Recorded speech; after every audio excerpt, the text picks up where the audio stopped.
Hola, hola. Y sí, ya es habitual que a esta hora y en este día les presentemos otro o otra historia inolvidable en esto que se llama Historias del Mundo Contemporáneo. Hoy les hablaremos sobre algo impecable que tiene que ver mucho con lo anterior, que era sobre el protestantismo y las reformas religiosas. Pero por cierto, si les gustó el anterior capítulo de el protestantismo y las reformas religiosas, teniendo una similitud bastante importante con el fútbol y con Cristiano Ronaldo, por favor déjenlo en nuestra página de Twitter @historias del mundo contemporáneo, hashtag profe, por favor pónganos 5. Claramente ahí podrán dejar sus comentarios para ver si en otro capítulo más adelante volveremos a hacer esta semejanza entre la historia y el fútbol u otra cosa que ustedes tengan en mente. Y bueno, para centrarnos en el capítulo de hoy, les hablaremos sobre cómo influyó ese protestantismo en los determinados territorios de Europa principalmente. Cómo influyó en Holanda, cómo influyó en Inglaterra, cómo influyó en España, cómo influyó en, no sé, en Alemania. Y si no influyó, ¿qué es lo que estaba pasando en estos países en ese momento? Para esto tendremos claramente invitados muy especiales para que nos hablen sobre esta temática. Y bueno, por favor, quédense en otro segmento de lo que se llama Historias del Mundo Contemporáneo. Muchas gracias. Hola Frederica, muchísimas gracias por tenerme una vez más en tu programa. Qué dicha la que me otorgas. Y bueno, yo hoy te vengo a hablar un poco sobre el surgimiento del Estado moderno, Ala. ¿Cómo te parece que el Estado moderno surgió entre los siglos XV y XVI, cuando los reyes aprovecharon la crisis que sufrió el feudalismo en ese momento? Y estos reyes, para poder concentrar su poder y así consolidar su dominio en sus tierras, tuvieron que crear un proceso, Ala. Y tú te preguntarás, ¿qué proceso fue el que crearon estos ilustres reyes, Ala? Bueno, pues te comento, el proceso consistía en hacer un pacto con los señores feudales, y era que a cambio de sus tierritas ellos recibirían unos privilegios por ahí, y si no cedían, pues no les tocaba otra opción a los reyes más que entrar a la fuerza ahí. También cabe resaltar algo bastante importante, y es que los reyes recibieron el apoyo de la burguesía en ese momento. Y esto es que son bien avispados los burgueses, porque claro, ellos vieron en la oportunidad para poder desprenderse de los señores feudales, imagínate tú, y poder así romper completamente su condición como vasallos. Hay algo importante también para recalcar aquí, es que se podría decir que en ese momento el mapa político europeo fue cambiando poco a poco, ya que los reinos independientes se empiezan a contraer. Imagínate tú, y es que esto se debe a una serie de personajes que se encontraban en el poder. Unos monarcas que gobernaron de una manera distinta como lo hicieron sus antecesores. Reyes, no sé si los conozcas tú, reyes como Luis XI, Carlos V, los reyes católicos, Enrique VII, entre otros personajes distinguidísimos, Ala, que fueron los artífices o pioneros, por decirlo así, de la aparición de los primeros estados de la corte moderna.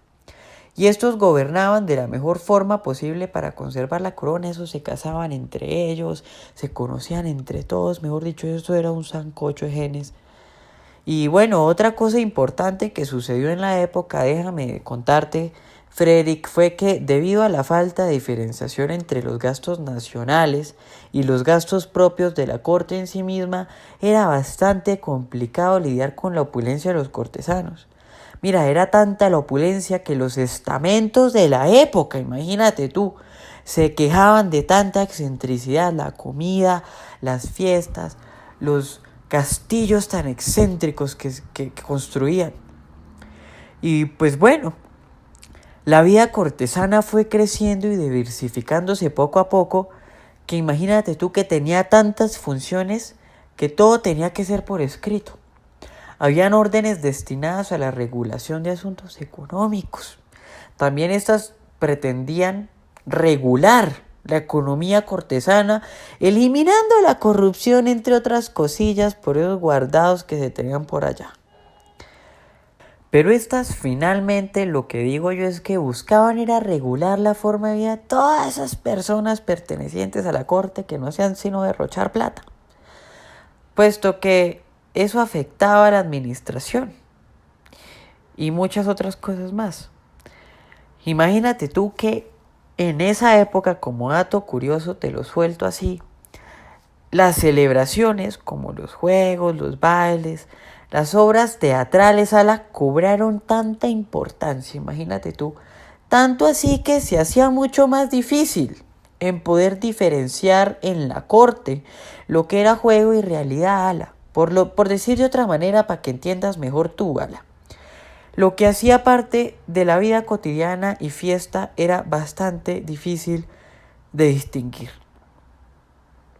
Y es que ellos, imagínate, que crean lo que se conoce como la festa teatrale, que se vuelve la manifestación del Estado, a la desaparición del absolutismo. Entonces, claro, ellos se ponen a festejar, crean su fiesta teatral para poder celebrar la desaparición del absolutismo, pero no se logra diferenciar, como lo venía diciendo antes, entre lo que sería como la vida cotidiana de una persona, de vivir, darse un gustico y tomarse un vino, a ya algo completamente que hace parte de una agenda de un rey.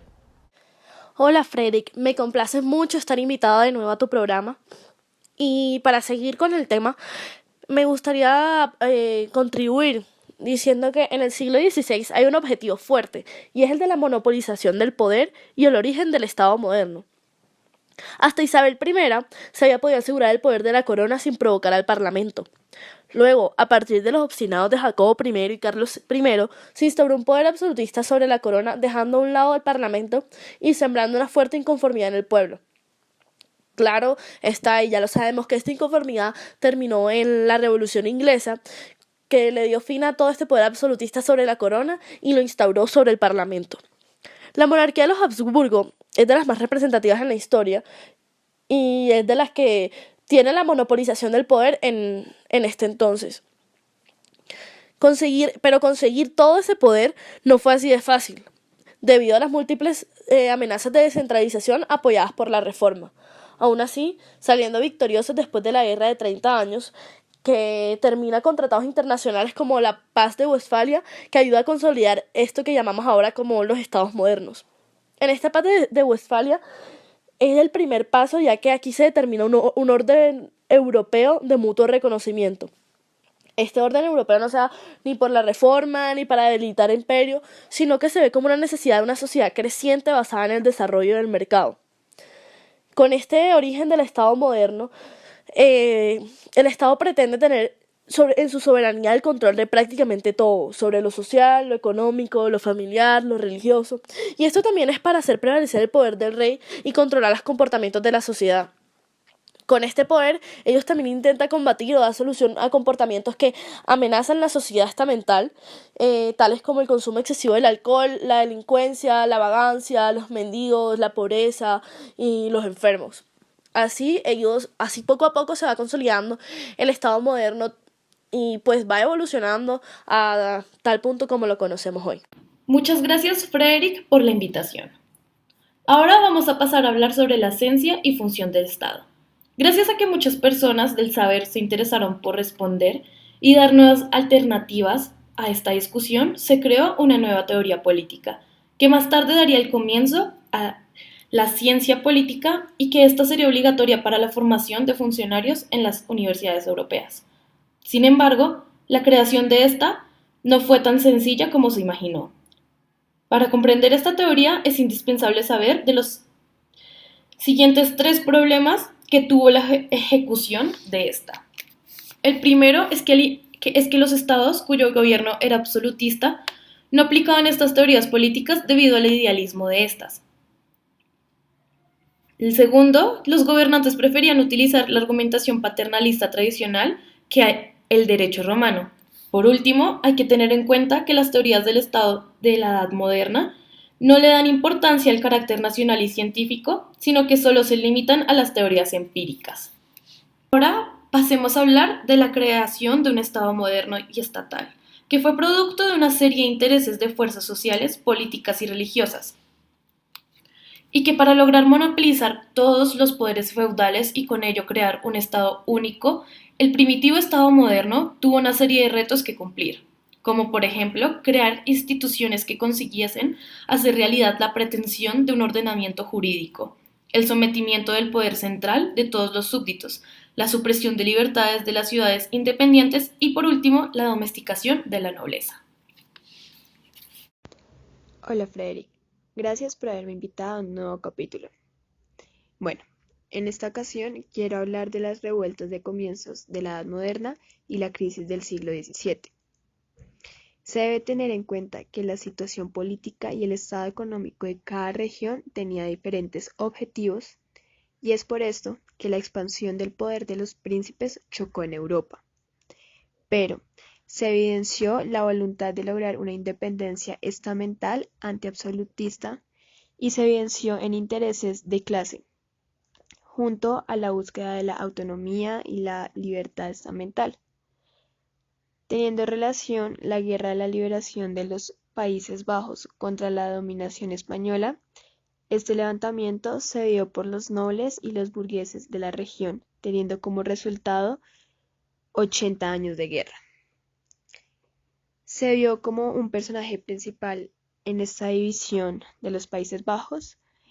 Estaba en el reinado de Carlos V en 1548, finalizando con el hecho que este levantamiento generó gran cantidad de protestas y acciones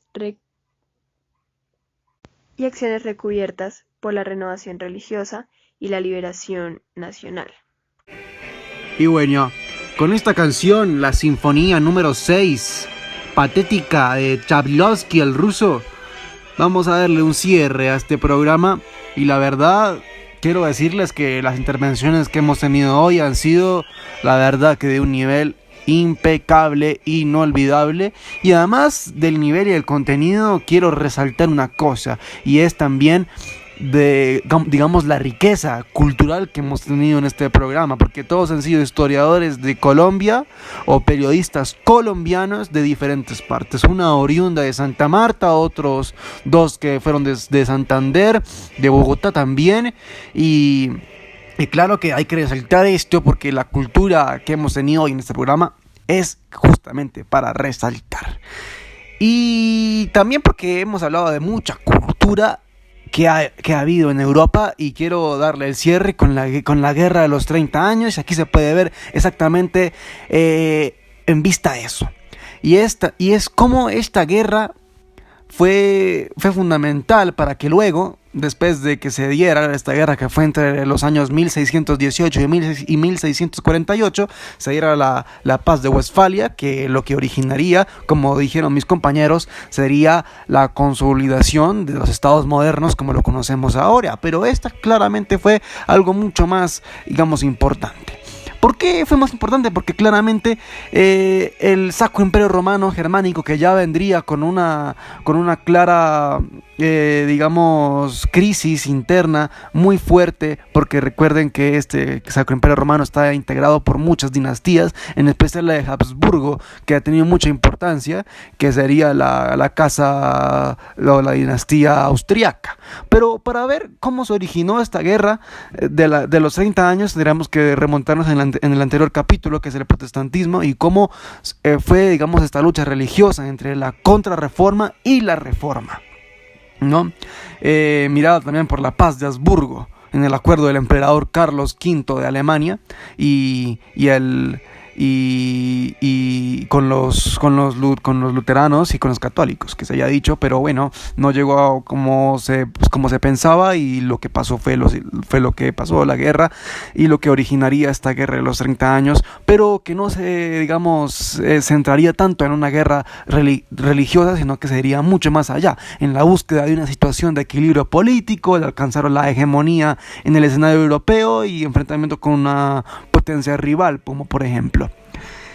Y hay que tener una en cuenta, y es que esta serie de conflictos en esta guerra se puede dividir prácticamente en 4 etapas, que sería la revuelta de Bohemia, que Bohemia sería lo que hoy sería la República Checa, la intervención danesa en Dinamarca, también la sueca, que después la consecuencia sería que iniciaría el imperio sueco, y la intervención francesa.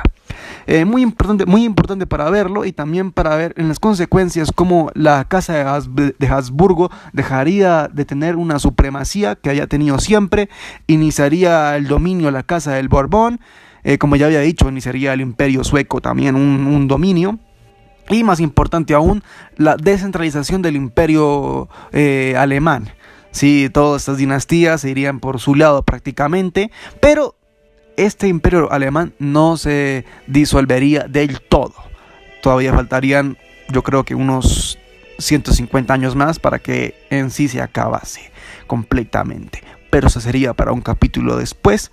Y dado ya esta paz de Westfalia, que fue fundamental para poder entender esto, quizás habría que abundar un poco más, pero claramente ya lo hemos hecho un poco.